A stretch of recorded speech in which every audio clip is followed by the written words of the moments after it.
Hola, bienvenidos a la 11ª edición del informativo sobre Curiosity de fondasespaciales.com. En esta edición vamos a hablar de cómo ha sido la actividad de Curiosity en las últimas 3 semanas en Marte. Esta actividad se ha centrado en el primer uso del taladro y también en algunas fotografías que veremos, como este autorretrato que se ha hecho. Y pasando ya al primer uso del taladro, vamos a recordar que el primer uso se había acordado que iba a ocurrir en la roca de John Klein, una roca situada en la zona de Yellowknife Bay, que es la zona en la que está ahora Curiosity. Y para preparar este primer uso del taladro se han llevado a cabo una serie de operaciones, una serie de test que han asegurado que, que todo iba perfectamente. Inicialmente se hicieron pruebas con los instrumentos, los espectrómetros, principalmente APEX, ESA y ChemCam, con los que se conocía la composición, las características de esta roca, y más tarde se hicieron pruebas más físicas de contacto con el suelo.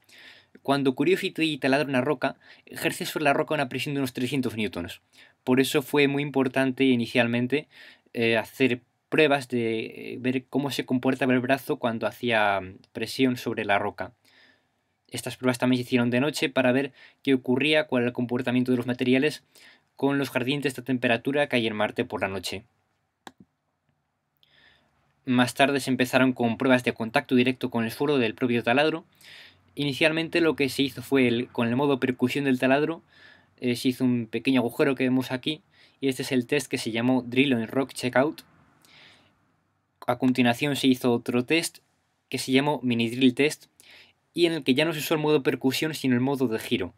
El taladro tiene estos dos modos que lo que hacen es que permiten, por un lado, penetrar la roca y por el otro lado, pulverizar los materiales. Pulverizarlos es muy importante porque es la forma de poderlos procesar a continuación.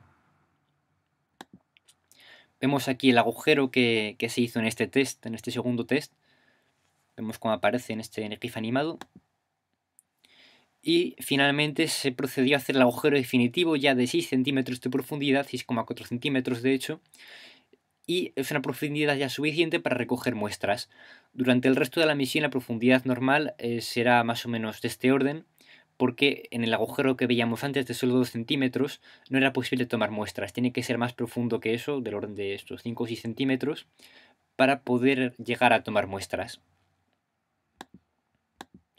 Pasando ya a la segunda parte del informativo, vamos a hablar de las últimas fotografías que ha tomado Curiosity o que han sido tomadas de Curiosity. Vemos en primer lugar el autorretrato que se tomó muy recientemente.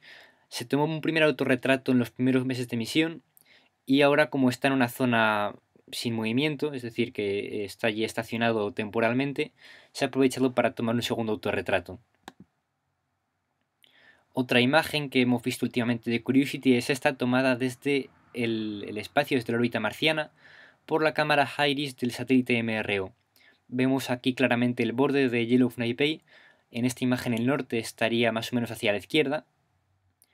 Y si vamos hacia abajo, vemos cómo se ven las huellas que ha ido dejando Curiosity a medida que se desplazaba. Por tanto, esto es casi un resumen de la misión, esta foto de la cámara HIRIS. Otra foto que merece la pena ver de estos últimos días es esta, la flor de Marte se ha dado en llamar. Vemos un objeto que sale de la roca y con una estructura un poco extraña aparentemente. Se le ha hablado bastante de él y como siempre ha habido bastante sensacionalismo. Principalmente la explicación científica a esto no es nada del otro mundo. Es básicamente que una roca que posiblemente estaba inicialmente fue erosionada con el viento. En el cráter Gale concretamente el viento tiene una labor erosiva fundamental. Y este objeto quedó ahí por ser un poco más duro que la roca que lo rodeaba y por eso no ha sido erosionado. En cuanto a su apariencia metálica, es básicamente por el tipo de roca.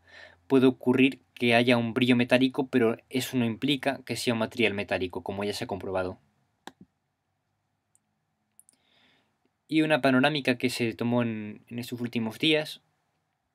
Vemos desde la zona en la que está ahora mismo Curiosity junto a la roca John Klein. Vemos por aquí el monte Aeolis incluso. Y si bajamos vemos aquí el brazo trabajando justo en la roca de John Klein. Finalmente esta fotografía, y de John Klein también, hay que ver con gafas de anaglifo, de un cristal rojo y el otro azul. Y básicamente vemos un poco el relieve de la zona y el relieve del propio brazo robótico, el que vemos una parte en la imagen.